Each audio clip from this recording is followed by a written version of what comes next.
Rain lashed the city like a warning no one understood. Zara Malik pulled her coat tighter as she walked home after another exhausting hospital shift, her shoes splashing through shallow puddles. The streets were nearly empty, until a sudden, violent crash shattered the silence. She turned just in time to see a black luxury car smash through the bridge railing and plunge into the dark river below. For a split second, everything froze. Then people started shouting, "Call for help! Oh my God! Someone's inside!"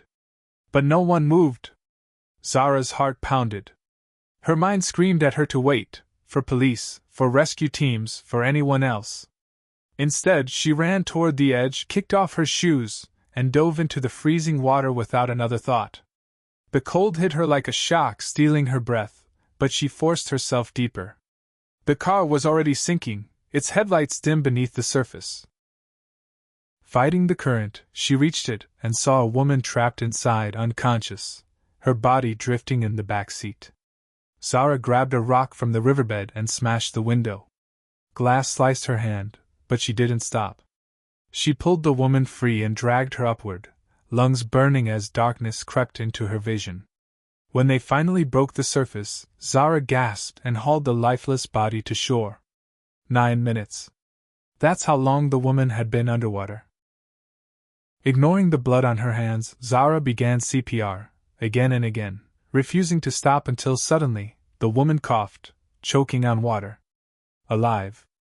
And in that moment Zara knew, her life had just changed forever. Zara barely had time to process what she had done before the sound of engines filled the air.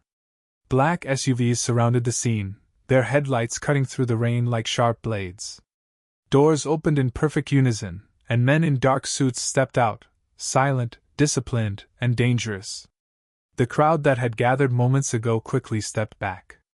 Zara remained kneeling beside the woman, her hands still trembling, her clothes soaked and clinging to her skin. She looked up as one man approached her, his expression unreadable. "Move," he said coldly. "I'm a doctor," Zara replied, her voice steady despite her fear. "She needs immediate medical attention." Before the man could respond, another presence shifted the air itself. He stepped forward. Tall. Imposing. Power radiated from him in a way that made everyone instinctively lower their gaze.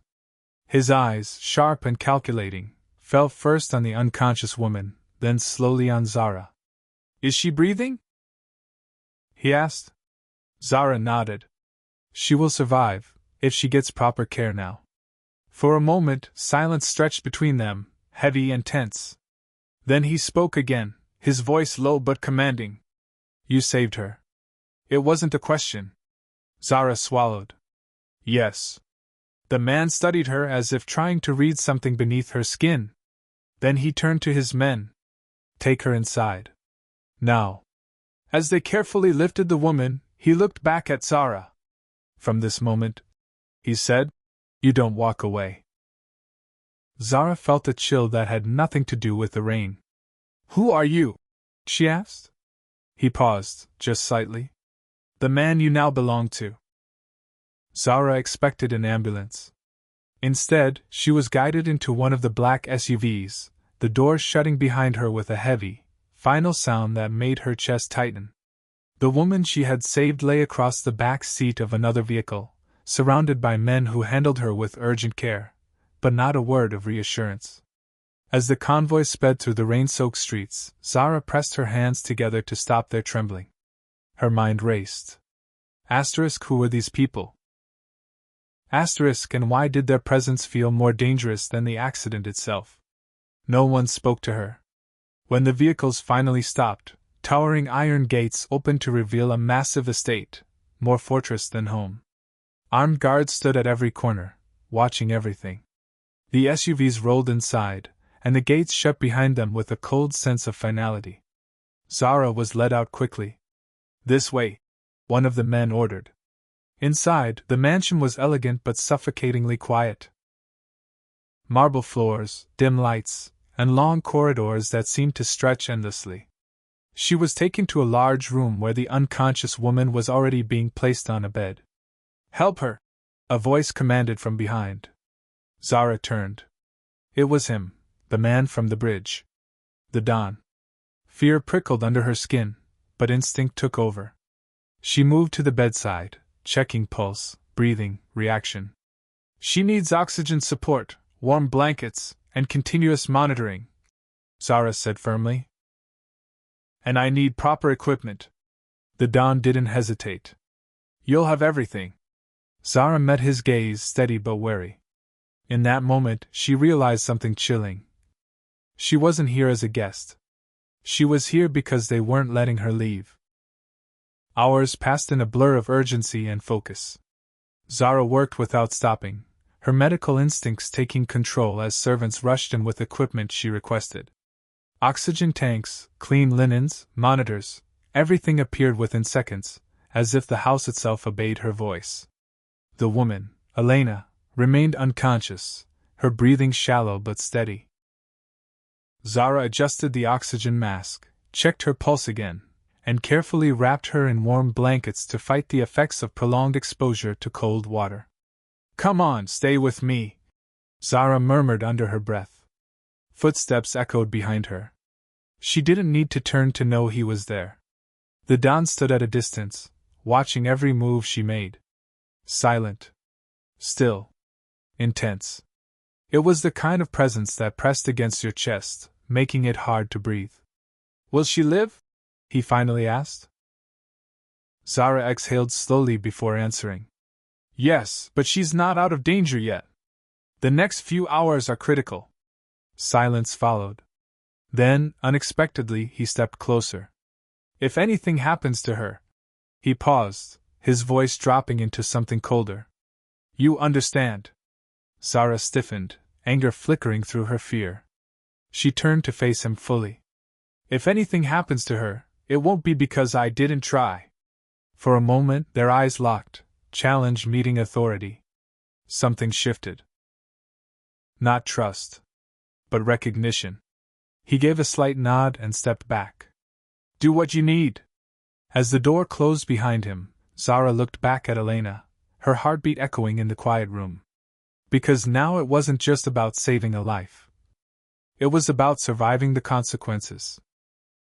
The night stretched endlessly, each passing minute heavy with tension.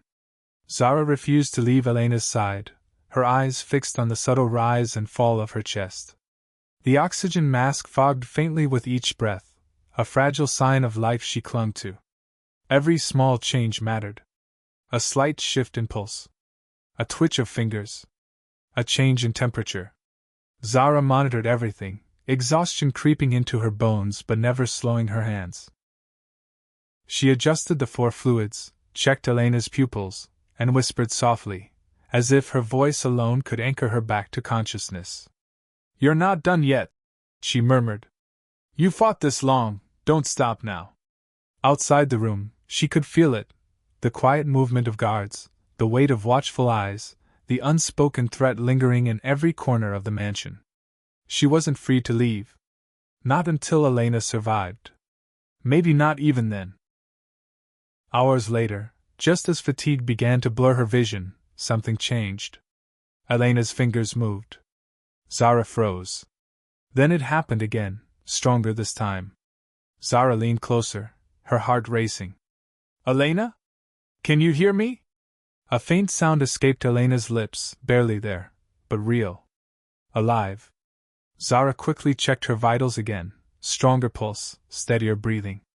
Relief hit her so suddenly it almost made her dizzy. The door opened abruptly. The Don stepped in. Zara looked up, a quiet determination in her eyes. She's responding, she said. She's going to make it. For the first time, something softened in his expression. Not relief, but something close. And in that moment, Zara realized. She had just secured her place in a world she didn't yet understand. Morning arrived slowly, pale light filtering through the tall windows of the mansion, but the tension in the room hadn't lifted. Zara stood near the bed, exhaustion etched into every movement, yet she remained alert. Elena was stable now, breathing on her own, her pulse stronger, her body finally fighting back. Zara allowed herself a small breath of relief. The door opened quietly. The Don entered alone this time. He walked toward the bed, his gaze fixed on Elena.